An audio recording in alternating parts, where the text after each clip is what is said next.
had been looking forward to coming home early all day.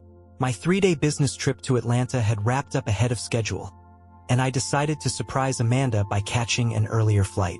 The thought of walking through the door and seeing her face light up made the long travel hours feel worthwhile. After 15 years of marriage, those small, spontaneous moments still mattered to me. The drive from the airport was uneventful. As the familiar streets of our neighborhood came into view, I felt a warm sense of relief. Home, the place where I could finally relax and leave the stress of work behind. It was just after 7 p.m., and the golden glow of the setting sun painted everything in soft hues. I pictured Amanda lounging on the couch, maybe flipping through a book or scrolling on her phone.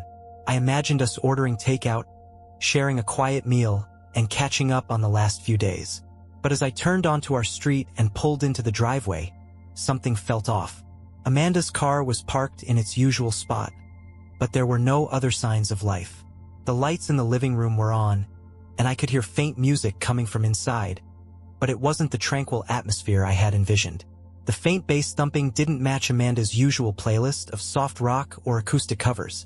I grabbed my suitcase and walked up to the front door, hesitating for a moment before turning the handle. It was unlocked. That wasn't unusual. Amanda often forgot to lock the door when she was home, but it still gave me pause. Pushing the door open, I stepped inside and was immediately hit by the unmistakable hum of voices. Not one or two, but a crowd. The living room, the space that was supposed to be our sanctuary, was filled with people I didn't recognize. Strangers milled about, laughing and chatting like they owned the place. There were drinks on the coffee table, shoes scattered on the floor, and the faint smell of something burning coming from the kitchen. For a moment, I stood frozen in the doorway, my mind struggling to process what I was seeing. This wasn't a small gathering or a casual get-together. It was a full-blown party. In my house, without my knowledge. I set my suitcase down quietly and stepped further inside, scanning the room for Amanda. It didn't take long to spot her. She was standing near the kitchen, a glass of wine in hand, laughing at something a man next to her was saying. Her back was to me, but I'd recognize her anywhere. The way she stood, the slight tilt of her head when she was amused. She hadn't noticed me yet, too engrossed in her conversation. I took a deep breath, trying to push down the irritation bubbling up inside me. This wasn't the homecoming I had planned, but I wasn't going to jump to conclusions. Maybe this was a last-minute gathering she hadn't had a chance to tell me about. Maybe she thought I wouldn't mind. But as I stepped closer, something in the way she leaned toward the man caught my attention. It wasn't just casual. It was familiar, intimate even. My heart sank as 1,000 questions flooded my mind. Who were all these people? Why was there a party in my house? And most importantly, why didn't Amanda tell me? Still unnoticed, I made my way toward the hallway, trying to piece together what I was seeing. The laughter, the music, the chaos. It all felt so alien in a place that was supposed to be ours. The further I moved into the house, the more surreal it felt. This wasn't just a surprise for me. It was a shock. And something told me this was only the beginning of what I was about to uncover. I stepped further into the house, the noise growing louder with every step. The faint thumping I'd heard outside was now a full-blown roar of bass-heavy music, layered with the chatter and laughter of what sounded like a small crowd. I glanced out the front window and counted at least 12 cars in the yard and lining the street, none of which I recognized. This wasn't a casual gathering or an impromptu visit by a few friends. This was a full-scale party, and I didn't know a single person here. The living room was packed. At least 30 people were scattered across the space, some lounging on the couch, others dancing or holding drinks. A haze of smoke hung in the air, though I couldn't tell if it was from a fog machine or someone lighting up inside. Either way, the scene was surreal. This wasn't our home, not the one Amanda and I had built together. As I moved further into the room, I spotted Amanda near the kitchen. She was hard to miss, standing out in a short red dress I hadn't seen before. It clung to her figure in a way that screamed party, not quiet night at home. She was holding a glass of wine, laughing at something the man next to her was saying. He was standing too close, closer than any married woman's friend should. I clenched my jaw, trying to stay calm. I didn't want to make a scene, not yet. Maybe there was an explanation. Maybe this was some kind of misunderstanding. But as I watched Amanda tilt her head back in laughter, her hand brushing against the man's arm, my patience snapped. I crossed the room, weaving through the crowd of strangers. A few people glanced at me, their expressions ranging from curiosity to mild annoyance, but no one said anything.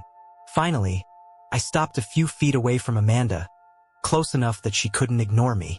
"Amanda," I said, my voice firm but steady. She turned toward me, her smile freezing in place when she saw me. For a moment, she looked genuinely surprised, caught off guard, like a kid who'd been caught sneaking cookies before dinner. Then, just as quickly, she regained her composure, plastering on a neutral expression. "Thomas," she said, as if it were the most natural thing in the world that I'd show up unannounced to a house full of strangers. "I didn't know you'd be back tonight."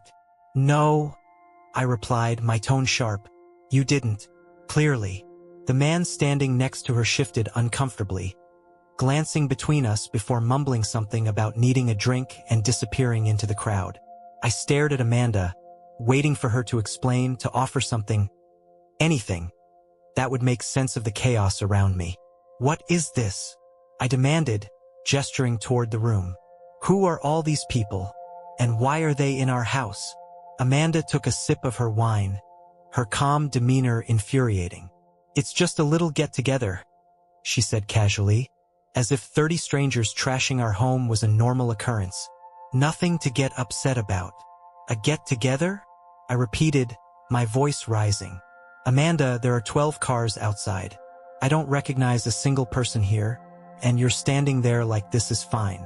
I've been gone for 3 days, and this is what I come home to." Her expression shifted slightly, irritation flashing across her face. "Can we not do this here?" she said, her voice low.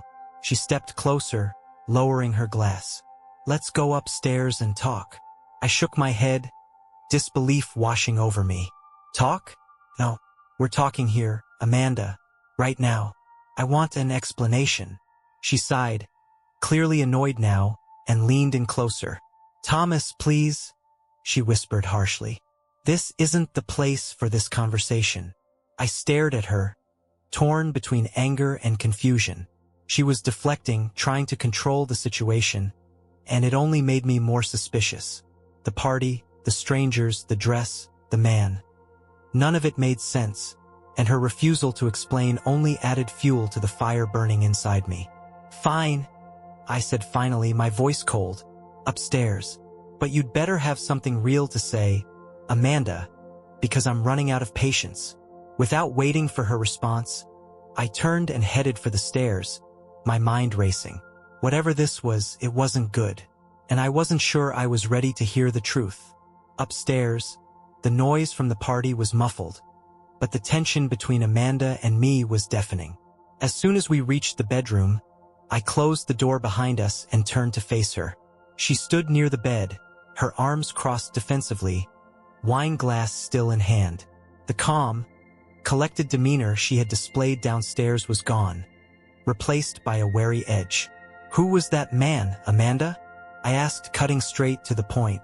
She hesitated, her eyes darting toward the window as if searching for an escape.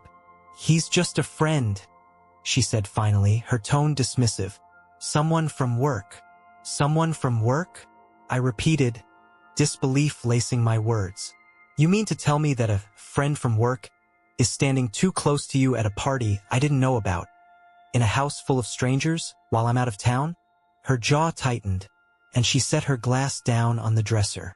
"You're blowing this out of proportion, Thomas. It's just a party. You weren't supposed to be back until tomorrow, and—" "Stop!" I interrupted, my voice firm. "Don't insult my intelligence. I've been patient, Amanda, but I'm done playing games. Who is he?" She looked at me for a long moment, her expression hardening. "You don't get to interrogate me, Thomas. I'm not some criminal." "No," I said, pulling out my phone. "But you are a liar." I unlocked the device and opened the folder I had prepared before the trip, filled with the results of the private investigator's work. I didn't want to believe it, but I needed the truth. And now I have it. I handed her the phone, watching as her face paled. The investigator's report was damning. Photos of her with the same man in various places, from intimate dinners to moments outside a hotel. Time-stamped images and detailed notes left no room for doubt. Her affair was no secret anymore. Amanda stared at the screen, her hands trembling slightly. For a moment, I thought she might apologize, explain, or show even a shred of remorse. But instead, she scoffed, setting the phone down on the dresser next to her glass. "So you've been spying on me?" she snapped, her voice rising. "That's rich, Thomas. Do you know how controlling you sound?" "Controlling," I repeated, my anger flaring. "Are you seriously trying to turn this around on me? You cheated, Amanda. I have the proof right here. And instead of owning up to it, you're blaming me?" She crossed her arms again, her expression defiant. "Maybe if you weren't so predictable, I wouldn't have had to look elsewhere." The words hit me like a slap, knocking the wind out of me. Predictable. After 15 years of marriage, this was her justification for betraying me? I took a deep breath, trying to steady myself, but the anger bubbling inside me was impossible to contain. "You're unbelievable," I said, shaking my head. "I came back early to surprise you, Amanda, to spend time with you, and instead, I walk into a house full of strangers and find out you've been sneaking around with some guy from work. And now you have the audacity to blame me." She shrugged, her demeanor infuriatingly casual. "Maybe you should have stayed in Atlanta." Something inside me snapped. "You know what? Maybe I should have," I said, my voice cold. "But I'm here now, and I'm not going anywhere. This is my house too." At that, her expression darkened. "Your house?" she said, her voice dripping with venom. "Let me remind you, Thomas. This is my house. My name is on the deed, not yours. So if you don't like what's happening here, you can leave." Her words hung in the air, heavy and final. I stared at her, the woman I had built a life with, now a stranger standing in front of me, daring me to walk away. "You really think you can just throw me out?" I asked, my voice quiet but firm. She met my gaze, her defiance unwavering. "Try me." For a moment, I stood there, my mind racing with the weight of her betrayal and the harsh reality of her words. Then, without another word, I turned and walked out of the room, leaving Amanda behind. Downstairs, the party was still in full swing, the strangers oblivious to the storm raging upstairs. I grabbed my suitcase from where I had left it by the door and stepped out into the night. The air was cool, the silence outside a stark contrast to the chaos I had just left behind. As I walked to my car, I knew one thing for certain. This wasn't over. Amanda might think she had the upper hand, but she was about to learn just how wrong she was. As I drove away from the house, my thoughts were consumed by the evidence I had collected over the past 3 weeks. The decision to hire a private investigator hadn't been an easy one, but something had felt off for months. Amanda's behavior had changed, her late-night work meetings, the mysterious texts she quickly hid, the way she seemed distant even when we were together. It was subtle at first, but as time went on, the signs became harder to ignore. The final straw had come one night when I noticed a $450 charge on our shared credit card statement. It was from a high-end hotel downtown, one we hadn't stayed at together in years. When I asked Amanda about it, she brushed it off, claiming it was a mix-up from a work conference. But the way her voice tightened and her eyes avoided mine told me everything I needed to know. Something was wrong. That's when I decided to take matters into my own hands. I reached out to a private investigator, someone discreet and professional, and asked them to look into Amanda's recent activities. I didn't want to believe she was capable of cheating, but I needed the truth no matter how painful it might be. The investigator worked quickly and efficiently. Within days, he had started piecing together Amanda's movements, tracking her locations and documenting her interactions. What he found was worse than anything I could have imagined. Over the course of 2 months, Amanda had been seeing not one, not two, but 3 different men. The evidence was damning. Photos of her meeting them at various locations, including restaurants, bars, and even a park where they sat far too close for comfort. There were phone records showing dozens of calls and texts exchanged with these men. Conversations that she had gone to great lengths to hide from me. The most incriminating pieces of evidence were the receipts.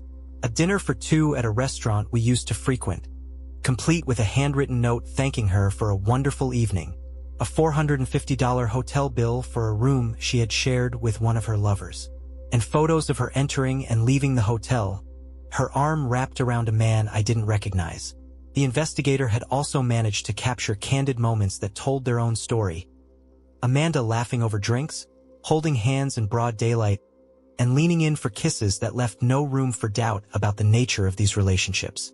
Each image felt like a dagger to my heart, a brutal confirmation of the betrayal I had hoped wasn't real.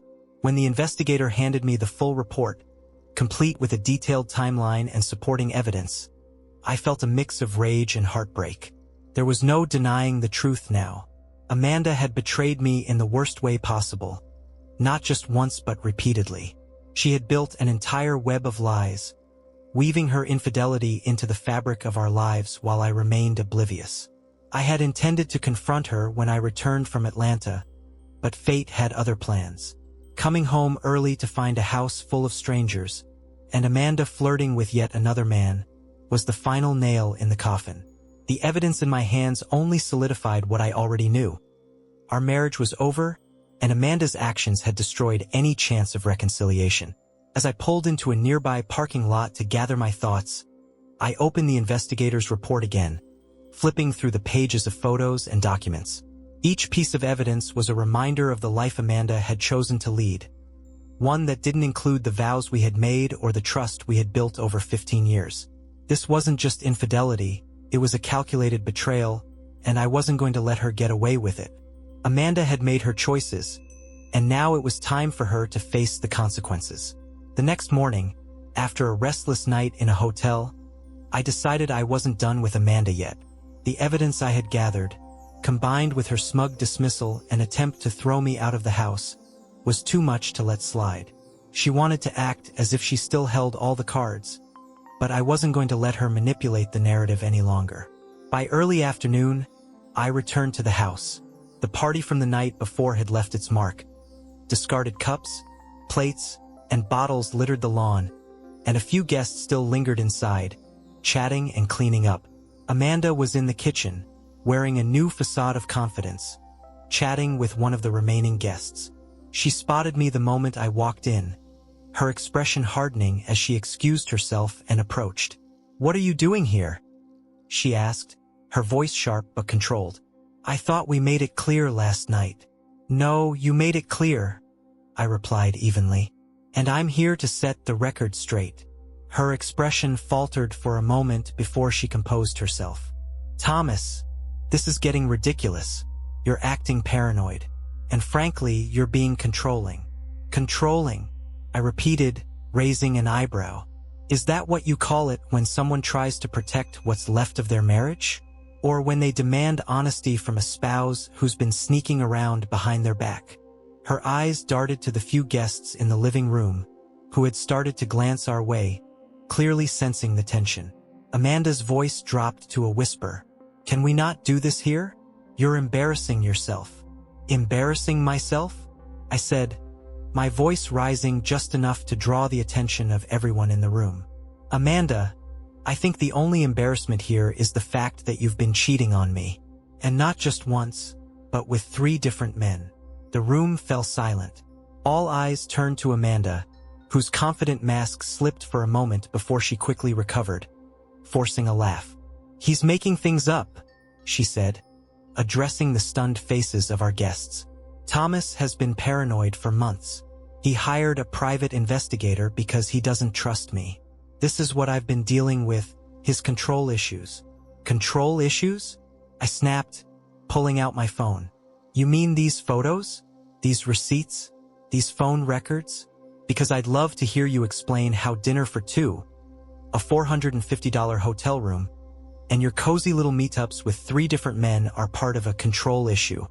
I held up the screen, displaying one of the photos the investigator had taken. Amanda with one of her lovers, arm in arm as they left the hotel. The color drained from her face as the image registered with the onlookers. The whispers began immediately. Guests exchanged glances, murmuring in shock and disbelief. A few of them stepped back, distancing themselves from Amanda as though her betrayal were contagious. That's not what it looks like," Amanda stammered, her composure crumbling. "Thomas, you're blowing this out of proportion." "Am I?" I said, my voice steady but cold. "Because I have an entire folder of evidence that says otherwise. And don't even try to deny it, Amanda. You know exactly what you've done." She tried to maintain her confident facade, but the cracks were becoming more apparent with every passing second. Her hands trembled, and her eyes darted around the room, searching for an ally. None of her guests seemed eager to come to her defense, their judgment clear in their silence. "You can try to spin this however you want," I said, turning to the remaining guests. "But the truth is simple. Amanda betrayed me, repeatedly, and now she's trying to make me look like the bad guy for calling her out." Amanda opened her mouth to respond, but no words came out. The panic in her eyes was unmistakable now, the realization that her carefully constructed image had been shattered in front of everyone. "I think this party's over," I said, addressing the guests directly. "And if I were you, I'd think twice before trusting anything Amanda says from here on out." One by one, the guests began to leave, their murmurs of disbelief and awkward glances lingering in the air. Amanda stood frozen in the kitchen, her once confident demeanor reduced to silence. As the last guest stepped out the door, I turned back to her. "This is just the beginning, Amanda," I said quietly. "You've made your choices, and now you'll face the consequences." For the first time, she didn't argue. She simply stood there, the weight of her actions finally sinking in. I grabbed my things and walked out, leaving her alone in the empty house she had so carelessly destroyed. As I left the house, the cool evening air hit me like a wake-up call. The weight of Amanda's betrayal still clung to me, but with every step toward my car, I felt a growing sense of clarity. This wasn't just about the end of our marriage. It was about reclaiming my dignity and ensuring that Amanda faced the consequences of her choices. I drove to a downtown hotel, one I had stayed at before during business trips. The familiarity of the place was comforting, a small respite in the chaos. I checked in under my name, requesting a quiet room where I could focus on what needed to be done. Once inside, I placed the bare necessities I had taken from the house, my phone, laptop, and a small overnight bag, on the desk. Sitting on the edge of the bed, I took a deep breath and dialed Aaron, my lawyer. We had worked together in the past on a few business matters, and I trusted him to handle this situation with precision and discretion. "Aaron," I said when he picked up, "I need your help. It's about Amanda. I'm filing for divorce." There was a brief pause on the other end of the line before he responded. "Thomas, I'm sorry to hear that. What's the situation?" I laid everything out for him, the evidence from the private investigator, Amanda's brazen behavior, and the confrontation at the house. Aaron listened patiently, occasionally asking clarifying questions. When I finished, his tone was measured but firm. "You've done the right thing by gathering evidence," he said. "That will make all the difference. First, we'll need to secure your assets. If there's anything you haven't already protected, I'll start the process immediately. We'll also file for divorce under grounds of infidelity, given the overwhelming evidence you have." I nodded, even though he couldn't see me. "Do whatever it takes to make sure she doesn't touch anything that isn't hers. And Aaron, there's one more thing. I need to control the narrative before she has a chance to twist it." Aaron hesitated for a moment. "What do you mean?" "I want her closest friends and family to know the truth," I explained. "She's already tried to paint me as paranoid and controlling. If I don't act now, she'll spin this entire thing in her favor." After the call, I took a few minutes to gather the evidence I had collected. Photos, receipts, phone records, all of it was irrefutable. I drafted a carefully worded message and attached key pieces of evidence, ensuring that it was clear, factual, and impossible to misinterpret. The message read, "To those who know Amanda, I never thought I'd have to write something like this, but I believe it's important to share the truth before rumors and falsehoods spread. Over the past few months, Amanda has engaged in multiple affairs, betraying our marriage and breaking the trust we built over 15 years. The attached evidence speaks for itself. I have tried to handle this privately, but her actions and attempts to deflect responsibility have forced me to be transparent. I hope you can understand my decision and see the situation for what it is. With a deep breath, I sent the message to Amanda's closest friends and family. Her sister, her parents, her best friends. Everyone she would have likely leaned on to craft a sympathetic narrative. It wasn't about revenge for me. It was about ensuring that the truth couldn't be distorted. After hitting send, I leaned back against the headboard, a strange sense of calm washing over me. The first steps of my plan were in motion, and for the first time in weeks, I felt like I was in control again. Amanda had spent months lying, scheming, and tearing apart what we had built, but now she would face the consequences of her actions in every facet of her life. The divorce would take time, but I was ready. This wasn't just about walking away, it was about walking away on my terms. And if Amanda thought she could escape unscathed, she was about to learn just how wrong she was. The fallout from my actions began almost immediately. After sending the evidence to Amanda's closest friends and family, I braced myself for the inevitable backlash. I expected anger, accusations, and perhaps even attempts to discredit me. What I didn't anticipate was how quickly people would turn against her. Amanda's closest friends, including her childhood best friend Sarah, were some of the first to respond. Sarah sent me a message later that evening, short and to the point. "Thomas, I don't even know what to say. I'm so sorry this happened to you. I've known Amanda my whole life, but I had no idea she was capable of this. I need time to process, but please know you have my support." Her message was followed by a cascade of others, friends, acquaintances, even distant family members who had always seemed closer to Amanda than to me. Some expressed shock, others disappointment, but all shared the same underlying sentiment. They couldn't condone her actions. The most surprising message came the next morning, from Amanda's ex-partner, David. We had never been particularly close, but we'd crossed paths a few times over the years. He had always seemed like a decent guy, though Amanda had painted him as overly controlling and emotionally distant during our early years together. David's message caught me off guard. "Hey Thomas, I heard about what's going on with Amanda. I'm sorry you're going through this. It sounds all too familiar. If you want to talk, I might have some insights that could help." Curious, I agreed to meet him for coffee later that day. When we sat down, he wasted no time getting to the point. "I'll be honest," he said. "I wasn't surprised when I heard what happened. Amanda has a pattern, and it sounds like she hasn't changed much since we were together."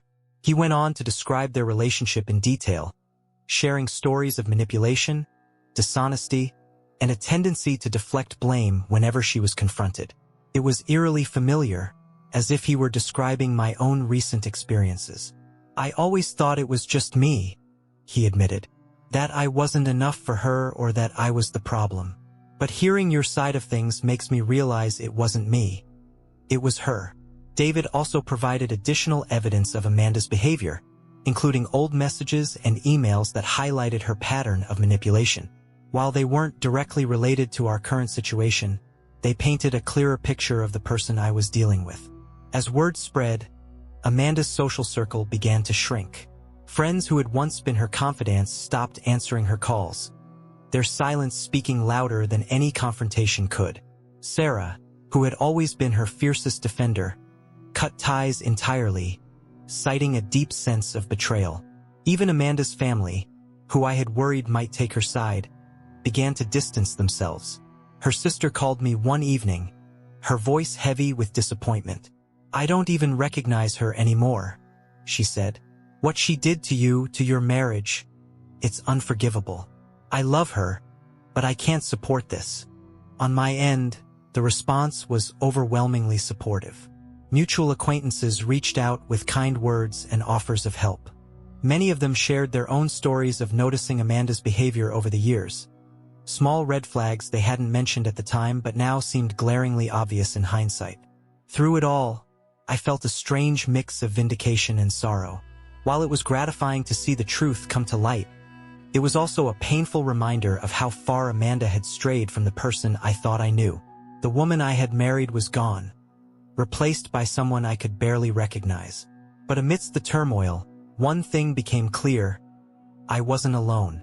The support from friends, family, and even unexpected allies like David gave me the strength to keep moving forward. Amanda's attempts to control the narrative had failed spectacularly, and now, for the first time, she was facing the full weight of her actions. This wasn't just about revenge, it was about justice, and ensuring that her betrayal didn't define my future. And with every message of support, I felt more certain that I was on the right path. The day of the divorce hearing finally arrived, and as I walked into the courtroom, I felt a strange mix of nerves and resolve. This was the moment everything would come to a head, the culmination of months of betrayal, revelations, and preparation. I knew Aaron, my lawyer, was ready. We had built a solid case, armed with evidence that left no room for Amanda to twist the truth. Amanda was already seated at her table, dressed in a muted gray suit that was clearly meant to project professionalism and calm. But as I glanced at her, I noticed the tension in her posture, the way her hands gripped the edge of the table just a little too tightly. She was trying to maintain control, but the cracks were beginning to show. Aaron wasted no time. When it was our turn to present, he approached the bench with the confidence of someone who knew he had the upper hand. "Your Honor," he began, "this case is about more than the dissolution of a marriage. It's about trust broken, deceit uncovered, and justice for my client, Mr. Thomas Carter." He started with the correspondence, text messages and emails exchanged between Amanda and her 3 lovers. The explicit nature of the conversations left no doubt about the depth of her infidelity. Screenshots were displayed on the courtroom monitors, and as each message was read aloud, Amanda's face paled. "Ms. Carter didn't just engage in one affair," Aaron explained. "She maintained relationships with 3 different men over a 2-month period, all while pretending to uphold the vows of her marriage." Next came the financial evidence. Aaron presented records showing Amanda's attempt to transfer $15,000 from our joint account to a personal one without my knowledge. The timing coincided with the early stages of her affairs, making it clear that she had been planning for her own financial benefit long before her betrayal came to light. "Your Honor," Aaron said, his tone sharp, "this was not an isolated act of poor judgment. It was a calculated effort to undermine the financial stability of her marriage for personal gain." Amanda's lawyer tried to object, arguing that the transfer was a misunderstanding, but Aaron quickly countered with supporting documents. The evidence was airtight. The final blow came when Aaron called one of Amanda's former partners, David, to testify. His testimony was both powerful and damning. He spoke about her patterns of manipulation and deceit, recounting instances where Amanda had lied to him during their relationship, much like she had lied to me. "She always made it seem like she was the victim," David said, his voice steady. "But when you look at the evidence, it's clear that she was the one pulling the strings." The courtroom was silent as David finished, the weight of his words hanging in the air. Amanda sat frozen, her once confident demeanor now completely gone. She had no defense, no excuses that could undo the damage. After hearing all the evidence, the judge didn't deliberate for long. When he returned with his decision, the verdict was clear and decisive. In light of the overwhelming evidence presented, the judge began, "This court rules in favor of the plaintiff, Mr. Thomas Carter. Ms. Carter's actions have demonstrated a consistent pattern of infidelity, financial dishonesty, and a breach of marital trust." The ruling was as follows. I was awarded the house, as it had been primarily paid for with my income. I received 80% of the joint property, including our shared savings and assets. Amanda was ordered to pay me $1,800 per month for 2 years as part of a compensatory agreement, given the financial strain her actions had caused. The decision felt like a weight being lifted off my shoulders.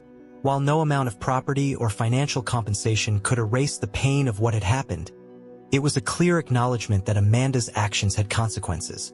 As the proceedings concluded, Amanda avoided looking at me, her head bowed as she gathered her things. She had tried to control the narrative, to paint herself as the victim, but the truth had prevailed. For the first time, I felt a sense of closure. Not just for the marriage we had lost, but for the future I could now build, free from her lies. Walking out of the courtroom, I felt lighter. This chapter of my life was over, and while the scars would remain, I was ready to move forward. Amanda had made her choices, and now so had I. Justice had been served, and the path ahead was mine to define.